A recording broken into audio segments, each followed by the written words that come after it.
Hey, it's Rick with Rock Bottom Outreach, and it is Real Talk Wednesday. So this is going to be one of those messages that I call BAM.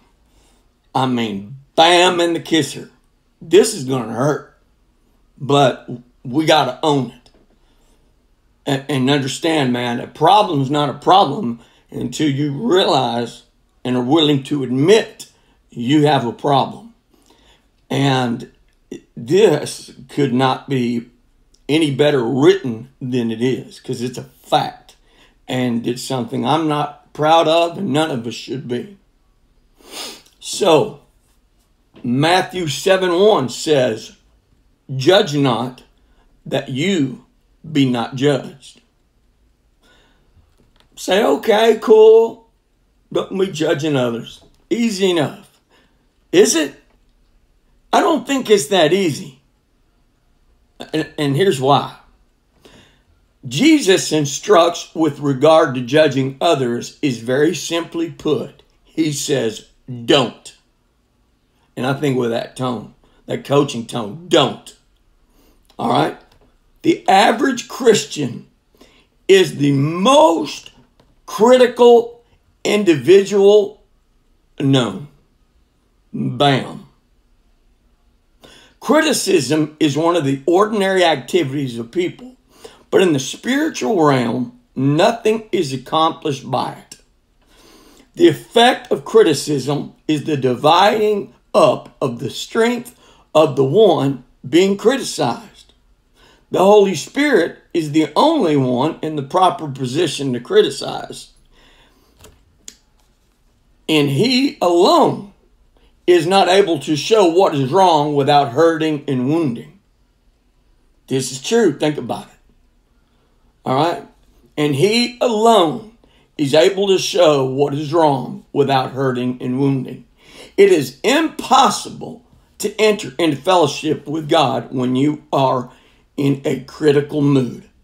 Criticism serves to make you harsh, vindictive, and cruel, and leaves you with the soothing, flattering idea that you are somehow superior to others. Well, la-ti-da. Jesus says that as His disciple, you should cultivate a temperament that is never critical. Guilty as charged. I've done it many times. This will not happen quickly, but must be developed over a span of time. You must constantly be aware of anything that causes you to think of yourself as superior person to others. There's no escaping the penetrating search of my life by Jesus. If I see the little speck in your eye, it means that I have a plank timber of my own. And that's actually in the book of Matthew. Every wrong thing that I see in you, God finds in me.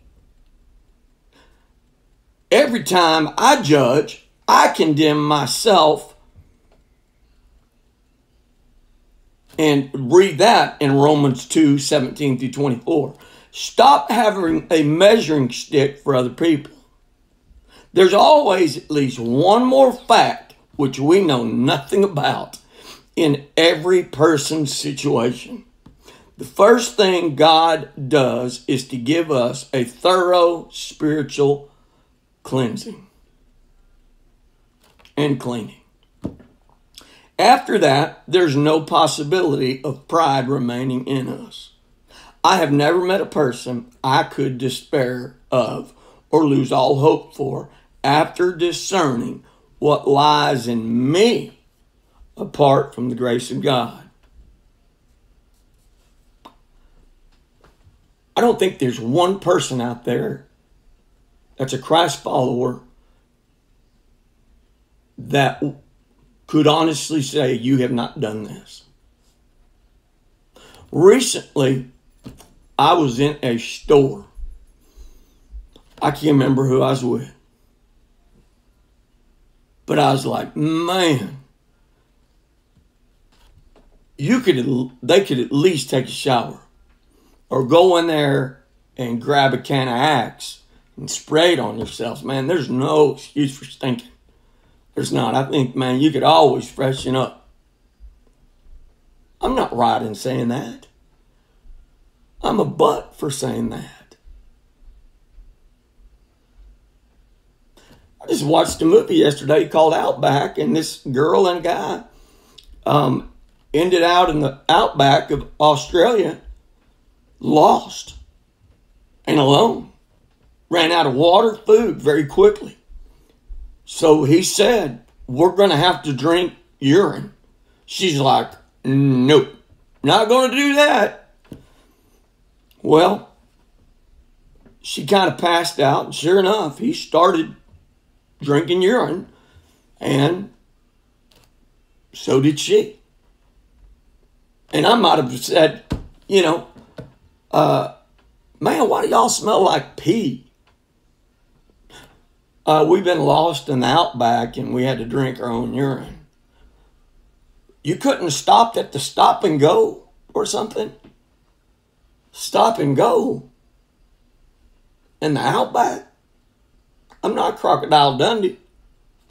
My point is this. This is something we've all got to get better at. We all have to. First is to own it. To say, man, I've done it. I'm critical. And we got to stop it. And it starts by looking in the mirror, looking at yourself and saying, man, I got some changing to do. And it won't happen overnight. But I'm going to ask God to help me to be slow to speak. All right? Slow to anger. And quick to listen. If that ain't a BAM message, I don't know what is. Come to Bible study tomorrow night. I don't care if you smell bad. You just come anyway, and I promise we'll love you. It's Rick with Rock Bottom Outreach. And this has been a BAM message.